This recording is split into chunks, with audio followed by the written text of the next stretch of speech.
1665 খ্রিস্টাব্দে, লক্ষ্য করুন, 1665 খ্রিস্টাব্দে স্যার আইজাক নিউটন সর্বপ্রথম ল অফ গ্র্যাভিটেশন, মাধ্যাকর্ষণ শক্তি আবিষ্কার করলেন। কিন্তু স্যার আইজাক নিউটনের জন্মের অন্তত 1000 বছর পূর্বে বিশ্বনবী মুহাম্মদ রাসূলুল্লাহ জোরে কন্যা সাল্লাল্লাহু আলাইহি ওয়াসাল্লাম, যিনি কোনো বিজ্ঞানাগারে লেখাপড়া করেন নাই, রিসার্চ করেন নাই, তার মুখ থেকে মাধ্যাকর্ষণের কথা আল্লাহ পাক কোরআনে কারীমের মধ্যে ঘোষণা করেছেন। সুবহানাল্লাহ। এই মাধ্যাকর্ষণ দিয়েই চন্দ্র, সূর্য, গ্রহ, নক্ষত্র, সৌররাজি একটার থেকে আর একটা এভাবে ধরে রাখা হয়েছে, যাতে করে এগুলি ছিন্ন ভিন্ন হয়ে না যায়, পড়ে না যায়। আল্লাহ পাকের এই অসংখ্য মহাশূন্যের ভিতরে যা কিছু সৃষ্টি করেছেন, তার মধ্যে যদি সূর্যের কথাই বলা যায়, তাহলে সূর্য তো এত বিশাল সৃষ্টি জগতের।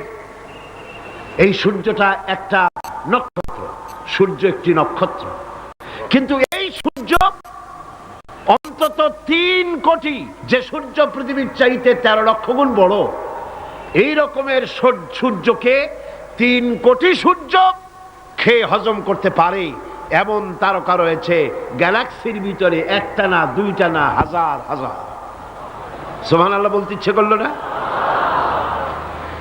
এই সূর্য হচ্ছে সেই সূর্য।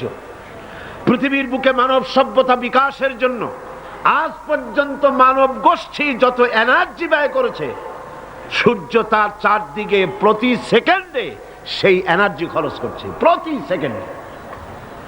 শুধু তাই নয়, এই জ্বলন্ত সূর্যের সম্মুখ ভাগ থেকে এক প্রকারের জ্বালানি গ্যাস নির্গত হয়, বিজ্ঞানীরা যার নাম দিয়েছে স্পাইকুলস। এগুলি প্রতি সেকেন্ডে 60,000 মাইল, 60,000 মাইল বেগে প্রতি সেকেন্ডে স্পাইকুলস গ্যাস প্রতি সেকেন্ডের থেকে নিক্ষিপ্ত হচ্ছে, বেরিয়ে যাচ্ছে। এই স্পাইকুলস গ্যাস যদি পৃথিবীর মাটিতে স্পর্শ করত, গোটা পৃথিবী জ্বলে পুড়ে ভস্ম হয়ে যেত। কিন্তু প্রতি মুহূর্তে, প্রতি সেকেন্ডে 60,000 মাইল বেগে যে গ্যাসগুলি নির্গত হচ্ছে, কোন এক অদৃশ্য শক্তি সেই গ্যাসগুলিকে আবার সূর্যের দিকে ব্যাক করে দিচ্ছে, রিটার্ন করে দিচ্ছে, যাতে করে সৃষ্টি জগৎ ক্ষতিগ্রস্ত না হয়। আমার আল্লাহ বলছেন, ওমা কুন্না আনিল খালকি গাফিলিন, আমি আমার সৃষ্টি জগৎ সম্পর্কে অমনোযোগী নই। সুবহানাল্লাহ। এই পৃথিবীতে চন্দ্র এবং সূর্য একটা পরিমাপ অনুযায়ী আল্লাহ পাক রেখেছেন। বিজ্ঞানীরা বলেছেন, সূর্য যেখানে দাঁড়ায় আছে, এর থেকে কয়েক ডিগ্রি যদি উপরে উঠে যায়, গোটা পৃথিবী ফ্রিজ হয়ে যাবে, গোটা পৃথিবীর মানুষগুলি বরফে পরিণত হয়ে যাবে, সমস্ত প্রাণী জগৎ বরফ হয়ে যাবে। সূর্য যেখানে দাঁড়িয়ে আছে, তার থেকে যদি কয়েক ডিগ্রি নিচে নেমে আসে, গোটা পৃথিবী জ্বলে পুড়ে ভস্মীভূত হয়ে যাবে। চাঁদ যেখানে দাঁড়িয়ে আছে, তার থেকে যদি কিছু উপরে উঠে যায়, গোটা পৃথিবী মরুভূমি হয়ে যাবে। যেখানে দাঁড়িয়ে আছে, তার থেকে যদি কিছু নিচে নেমে আসে, গোটা সমুদ্রের পানি স্ফীত হয়ে গোটা বিশ্ব পানির তলায় তলায়া যাবে। কে রেখেছেন এই একটি পরিমাপ অনুযায়ী? কে রেখেছেন? হাযা খালকুল্লাহ।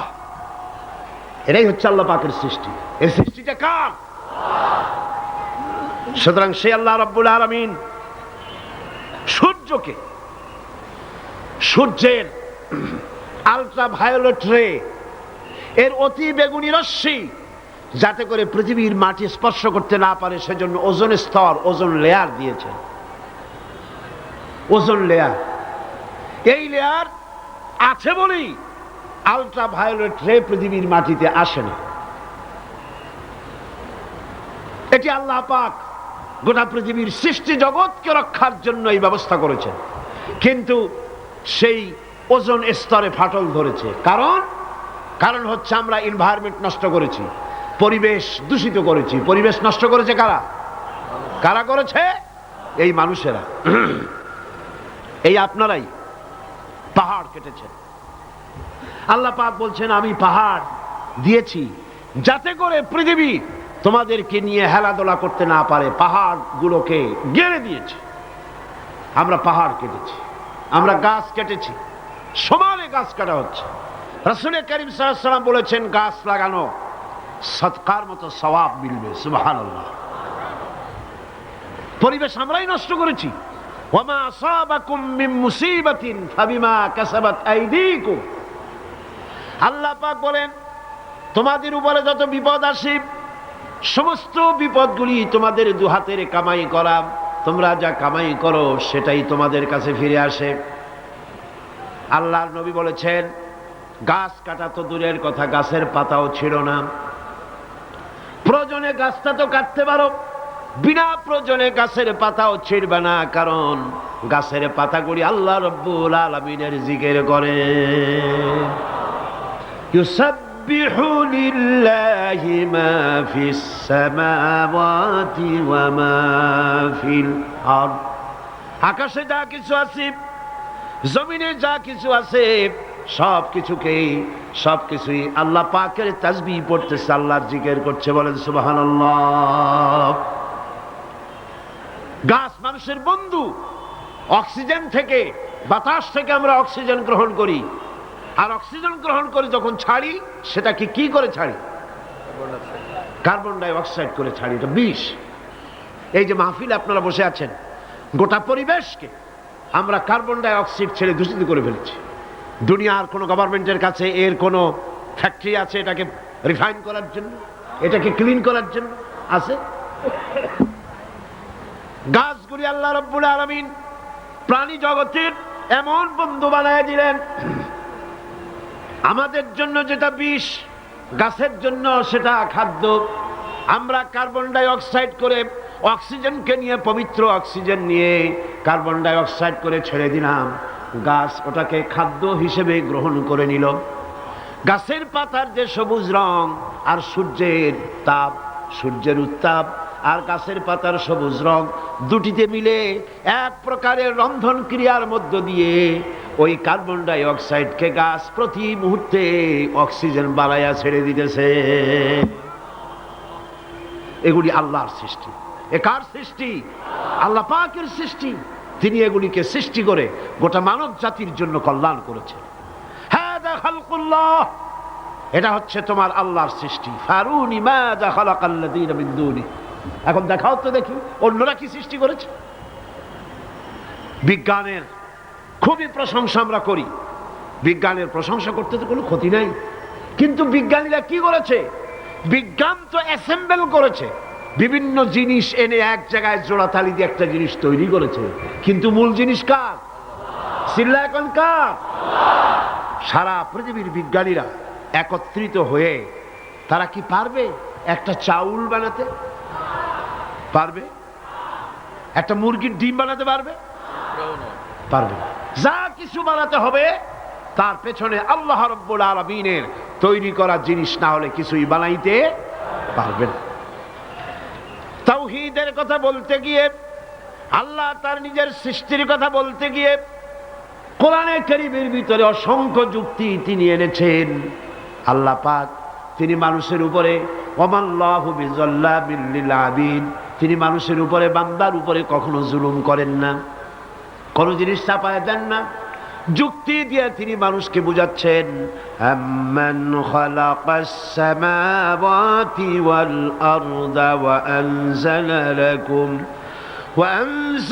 লাকুম মিনাস সামাই মাআন فأنبتنا به حدائق ذات بهجة ما كان لكم أن تنبتوا شجرها।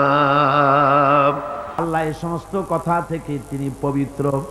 আল্লাহ পাক আবার বলেন, মাত্তাখাযাল্লাহু মিন ওয়ালাদিন ওয়া মা কানা মা'হু মিন ইলাহিন ইযাল লাযাহাবা কুল্লু ইলাহিন বিমা খালাকা ওয়া লা'আলা বা'দুহুম আলা বা'দ।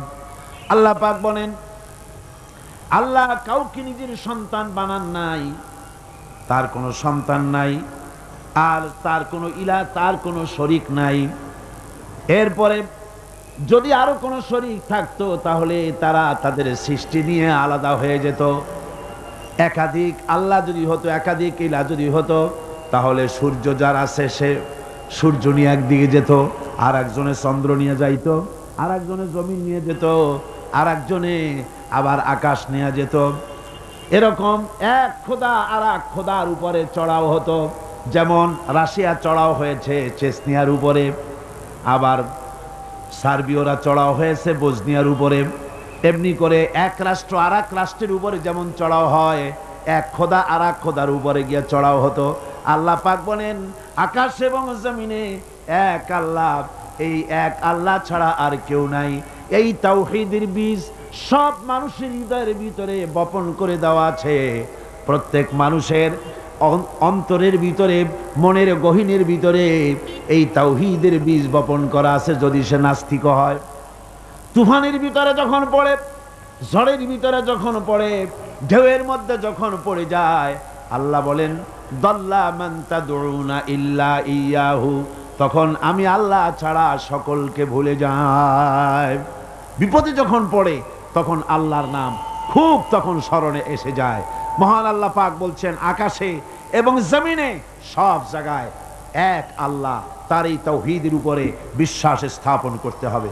কোরআনে কারীমের ছোট্ট একটি সূরার ভিতরে তাওহীদের ব্যাপক চিত্র আল্লাহ তুলে ধরেছেন। কি? কুল হুয়াল্লাহু আহাদ।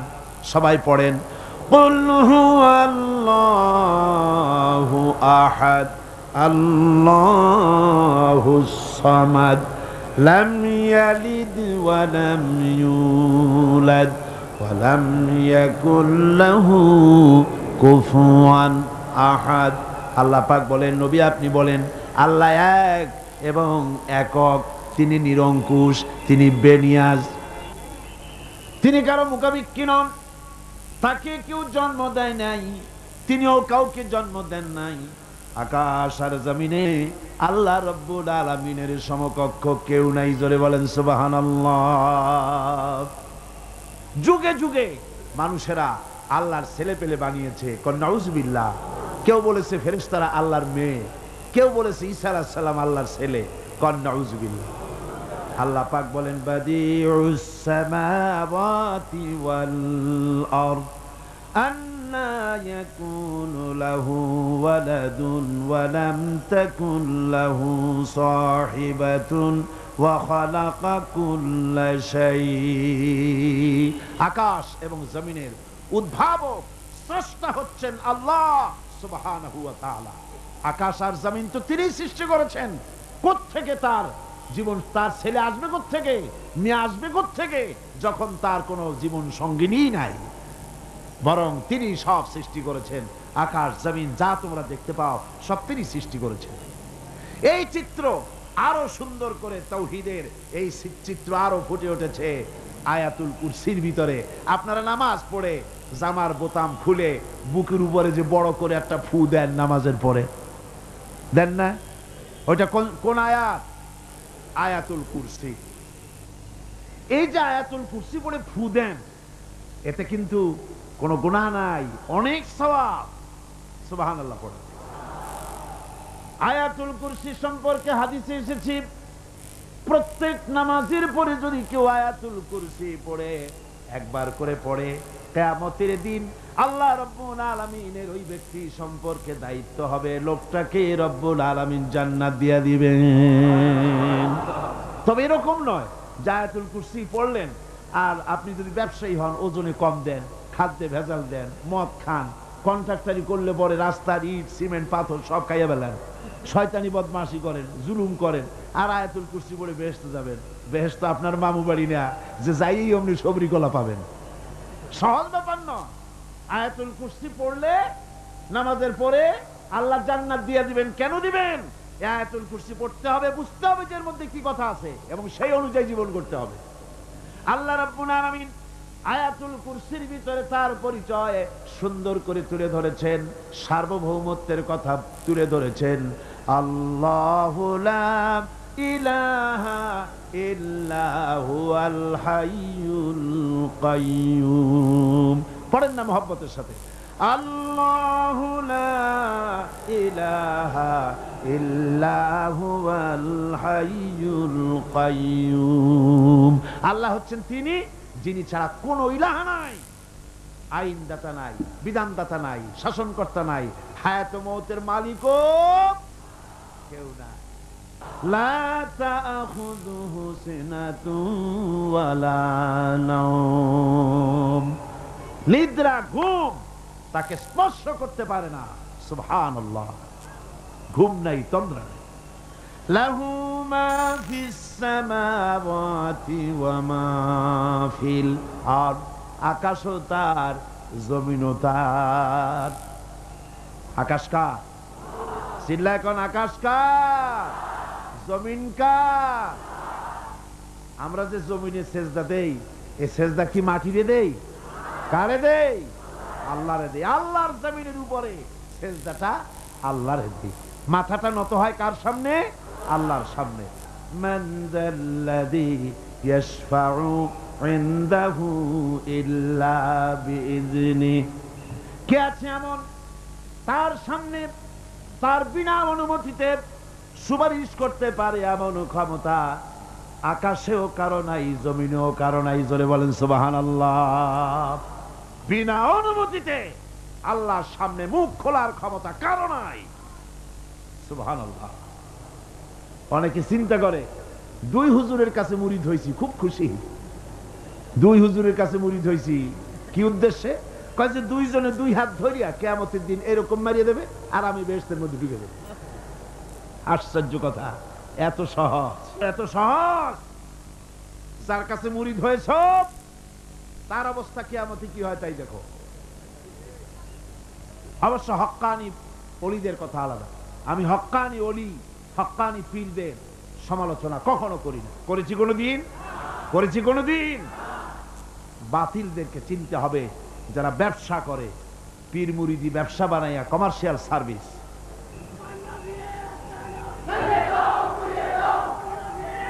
সুতরাং সুপারিশ, সুপারিশ কিয়ামতের দিন আল্লাহর দরবারে, আল্লাহর দরবারে কেউ করতে পারবে না আল্লাহ যদি পারমিশন না দেয়। কিয়ামতের দিন 50,000 বছর মানুষেরা হাসরের ময়দানে দাঁড়িয়ে থাকবে। 50,000 বছর বিচারের দিনটা লম্বা হবে 50 আলফা সানা মিম্মা তাউদ্দুন।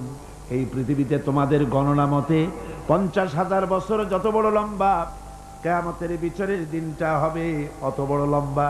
মানুষেরা হয়রান হয়ে যাবে।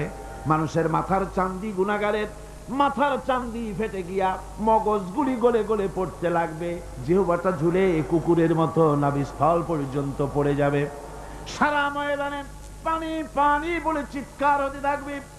মানুষেরা বিভীষিকাময় দৃশ্য দেখে হয়রান হয়ে যাবে। ভয়ের চোটে কলিজা গলার কাছে চলে আসবে। কোনো উপায় নাই। মানুষেরা হয়রান হয়ে গিয়ে হযরত আদম আলাইহিস সালামের কাছে যাবেন, আল্লাহর কাছে একটু সুপারিশ করেন আমাদের বিচার হয়ে যাক। হযরত আদম বলবেন আমার দ্বারা সম্ভব নয়। আমি নিজে আল্লাহর এক হুকুমকে ভঙ্গ করেছিলাম, জানি না আল্লাহ রাব্বুল আলামিন আমার সাথে আজকে কি ব্যবহার করেন। মিয়া সাহেব মাথা খাটান, বুদ্ধি খাটান, চিন্তা করেন আকল দিয়ে, বিবেক দিয়ে। আবাল বাশার আদম আলাইহিস সালাম আল্লাহর দরবারে কথা বলতে সাহস পাবেন না। বলবেন নূহের কাছে যাও, নূহ আলাইহিস সালাম বলবেন আমি পারবো না।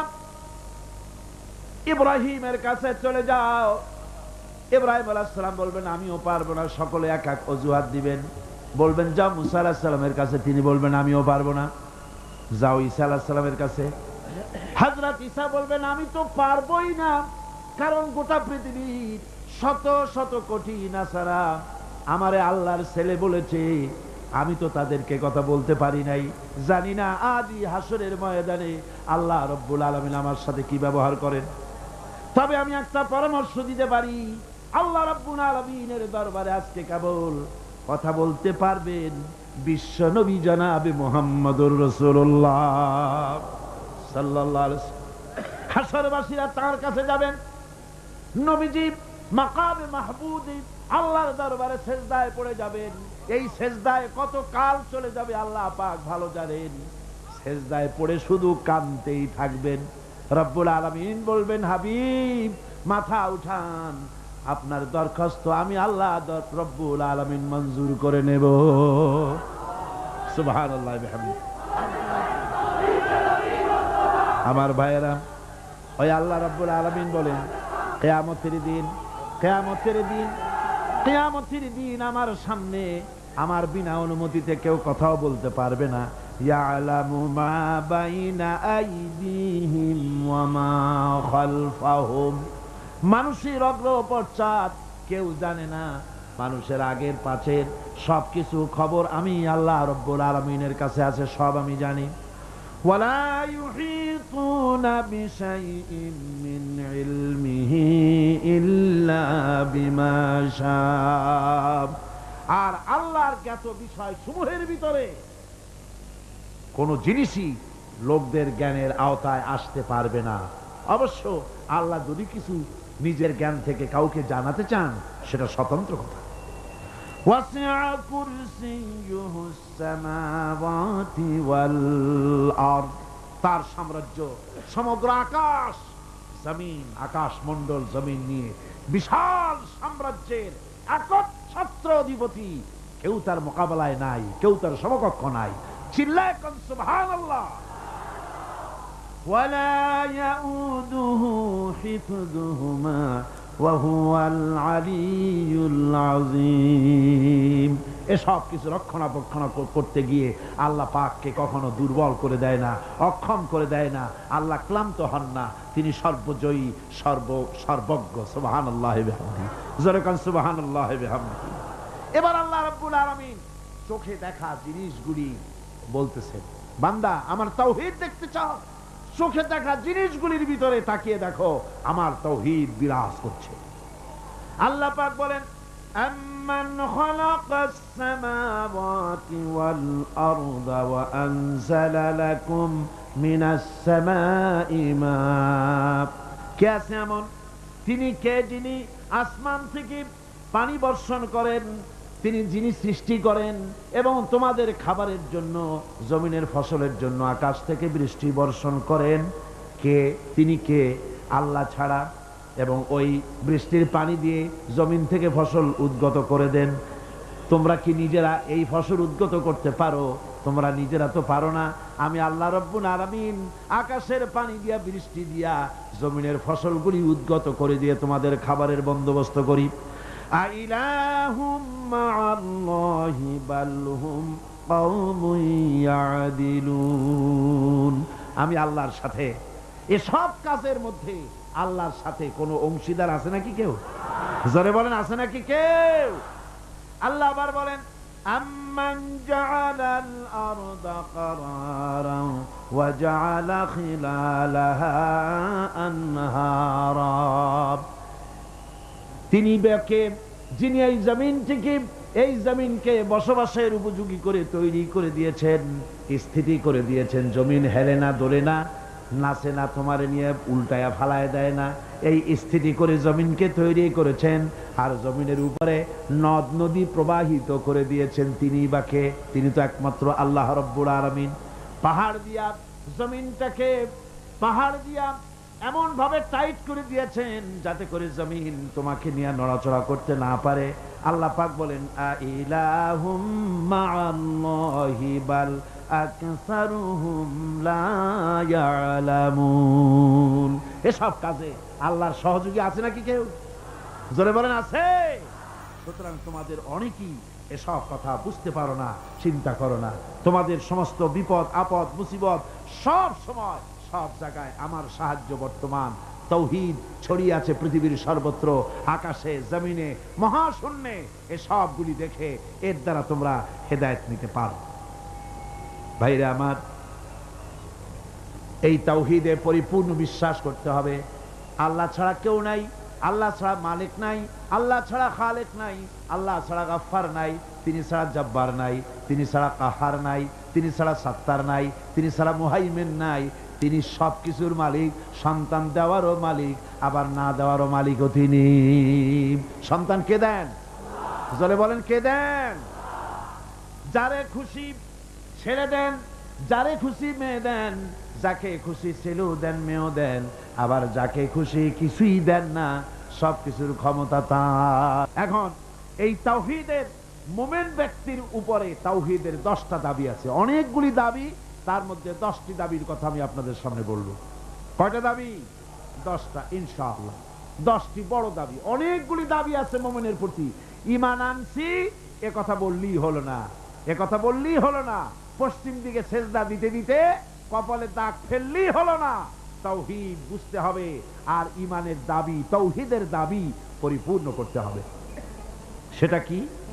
সে দাবি হচ্ছে মুমিন ব্যক্তির নিকট তাওহীদের যে মূল দাবি, সেটা হলো আল্লাহর মর্জিকে গুরুত্ব দিতে হবে সবচাইতে বেশি, আর মহব্বত করতে হবে আল্লাহকে সবচাইতে। এটা হলো তাওহীদের দাবি। সবচাইতে ভালোবাসতে হবে কাকে? আল্লাহ পাক কোরআনে কারীমের মধ্যে বলেন, ওয়া মিনান নাসি মান ইয়াত্তাখিযু মিন দুনিল্লাহি আনদাদান ইউহিব্বুনাহুম কাহুব্বিল্লাহ।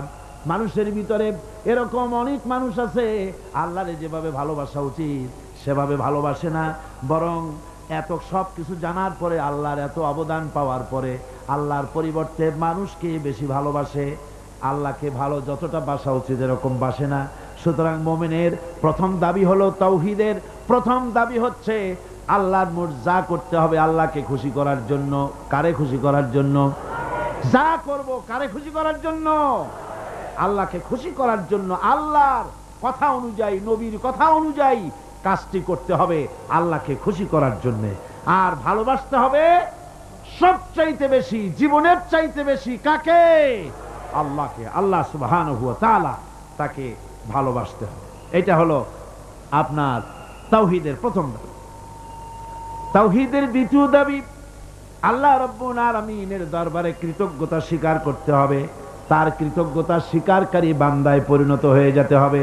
আল্লাহ পাক বলেছেন, ওয়াশকুরু লিল্লাহি ইন কুনতুম ইয়্যাহু তা'বুদুন। প্রকৃতপক্ষে তোমরা যদি আল্লাহর বান্দাই হয়ে থাকো, তাহলে কৃতজ্ঞতা স্বীকার করবে আল্লাহর, একমাত্র তারই প্রশংসা করবে, তার কাছেই শুকরগুজারি করবে। এই শুকরটা যদি বেশি করো তাহলে আল্লাহ খুশি হবেন। আল্লাহ বলছেন, লা ইন শাকারতুম লাযীদান্নাকুম ওয়া লা ইন কাফারতুম ইন্না আযাবি লাশাদীদ। আমার শুকর যদি আদায় করো বেশি করে, তাহলে আমার শুকর আদায় করলে নিয়ামত আমি বাড়ায় দেব। আর যদি না শুকর হও, কৃতজ্ঞ যদি হও, শুকরিয়া আদায় না করো, তাহলে মস্ত বড় শাস্তি আমি তোমাদের জন্য রেখে দিয়েছি। মানুষের অভ্যাস হলো যখন সুদিন আসে আল্লাহরে ভুলে যায়, আর যখন বিপদ আসে তখন আল্লাহর কথা খুব মনে পড়ে। কথা ঠিক কিনা? কোরআনে কারীম বলছে, ওয়াইদা আনআমনা আলাল ইনসানি আ'রাদা ওয়া নাআ বিজানিবিহি ওয়াইদা মাসসাহুশ শাররু ফাদু দুআইন আরিদ। আল্লাহ রাব্বুল আলামিন বলেন, যখন আমি বান্দাকে নিয়ামত দেই, নিয়ামত পেলে পরে তখন সে পিঠ প্রদর্শন করে আমারে বুড়ো আঙ্গুল দেখায়, আর যখন বিপদ আসে তখন লম্বা চৌড়া দোয়া শুরু করে যায়। দেখেন না, যখন তুফান হয়, ঝড় হয়, টর্নেডো হয়, গর্কি হয়, প্রচন্ড ঝড় এসেছে, এই ঝড়ের মোকাবেলায় কাঁপতে থাকে, আল্লাহ আমারে বাঁচাও, রক্ষা করো। আল্লাহ যদি দয়া করে মেহেরবানি করে ঘরটারে বাঁচায় দিল, তারপরে সকালবেলা কয় যে আমার বাবা বড় বুদ্ধিমান ছিলেন, পাকা শাল কাঠের খুঁটি দিছিলেন, আর তাল গাছের চৌকাঠ দিছিলেন, নইলে কি ঘর টিকতো, যে ধাক্কা লাগছিল। আল্লাহ কয় দেখো বাঁচাইলাম আমি, কানলো আমার কাছে, আর এখন প্রশংসা করে তাল গাছের আর ওর বাপে। বিপদে পড়লে আল্লাহর কথা খুব মনে ওঠে, আর বিপদ যখন যায় আর মনে থাকে না। এক বেচারা তুফানের মধ্যে পড়ছিল, নদীর ঢেউ, প্রচন্ড ঢেউ, বলতেছে আল্লাহ কোন রকম রহম করে আমার একটু খাল পর্যন্ত নিয়ে দাও, তারপর আমি যাইতে পারবো না। বিপদ যখন আসে সে সময় আল্লাহর কথা খুব মনে পড়ে বান্দার, আর বিপদ যখন চলে যায় তখন আল্লাহকে বেমালুম মানুষেরা ভুলে যায়। এই জন্য তাওহীদের দাবি হচ্ছে মানুষ যেন শকর গুজারকারী, কৃতজ্ঞতা স্বীকারকারী বান্দায় পরিণত হয়ে যাবে, সব জায়গায় শকর করবে আল্লাহর। পানি খাবে, পানি পান করে বলবে আলহামদুলিল্লাহ, খানা খাবে বলবে আলহামদুলিল্লাহ, কোন একটা ভালো কাজ দেখবে বলবে আলহামদুলিল্লাহ। সমস্ত প্রশংসা হবে আল্লাহ রাব্বুল আলামিনের। কার হবে? তাওহীদের তৃতীয় দাবি হচ্ছে, দাবিগুলি মুখস্থ করে যান, কাজে লাগবে, কিয়ামতের দিন কাজে লাগবে, দুনিয়ায় কাজে লাগবে। এই তাওহীদ যদি না বুঝি, শিরক থেকে যদি না বাঁচতে পারি, ঈমান যদি বদ্ধমূল না হয়, দুনিয়ার ভিতরে মুসলমান টিকে থাকার কোনো কারণ নাই। আল্লাহ সেই সব নামধারী মুসলমানদের কেন সাহায্য করবে? যারা নামাজ পড়বে, সেজদা দেবে আল্লাহরে, আর সাহায্য চাইবে কোনো কবরের কাছে গিয়া, কোনো খাজার কাছে গিয়া সেজদা দিবে যেখানে সেখানে। 3 নম্বরে তাওহীদের দাবি হচ্ছে কেবলমাত্র আল্লাহ পাককে সেজদা করবে, আর কাউকে সেজদা করা যাবে না। সেজদা হবে কার জন্য? চিল্লা এখন কার জন্য? আল্লাহ রাব্বুল আলামিন বলে দিয়েছেন, চন্দ্রকে সেজদা দিও না, সূর্যকে সেজদা দিও না, কাউকে সেজদা দিবা না। সেজদা দিবা কেবলমাত্র আমি আল্লাহরে, মাথাটা আমার সামনে নত করে দাও। আমি সেদিন বলেছিলাম, বোধহয় মনে আছে, আমাদের শরীরটাই আল্লাহ বানাইছেন সেজদা দেওয়ার কায়দা করে, যাতে করে সেজদাটা দেওয়া যায়। দেখেন হাতটার কোনায় এই কেনুর ভিতরে যদি জোড়া না হইতো তাহলে সেজদার সময় হাতটা ভাঁজ হইতো না, ঠিক কিনা? বোঝেন কথা? কেনুতে যদি কবজা না হতো, এটা কি হাত হইতো না লাঠি? লাঠি হয়ে যেত। হাতের আঙ্গুলগুলোর ভিতরে যদি কবজা না হতো, হাতটা একটা কাটা চামচে পরিণত হয়ে যেত, ঠিক কিনা? কোমরে যদি কবজা না থাকতো, আপনি একেবারে বাঁশের মতো খাড়া হয়ে থাকতেন। হাঁটুতে যদি কবজা না থাকতো, রুকু দিতে পারতেন না, সেজদা দিতে পারতেন না। প্রমাণ হয় মানুষকে যেভাবে আল্লাহ বানাইছেন তাতে বোঝাই যায় উদ্দেশ্যই হলো মানুষ যেন আল্লাহরে সেজদা করে। হাত দিয়া, নাক দিয়া, কপাল দিয়া, হাঁটু দিয়ে এভাবে করে সেজদা মানুষ ছাড়া আর কেউ দিতে পারে না। এই সেজদা অনেক মানুষ আছে পীরের সেজদা দেয়, মাজারে গিয়া সেজদা দেয়, জোরে বলেন নাউজুবিল্লাহ।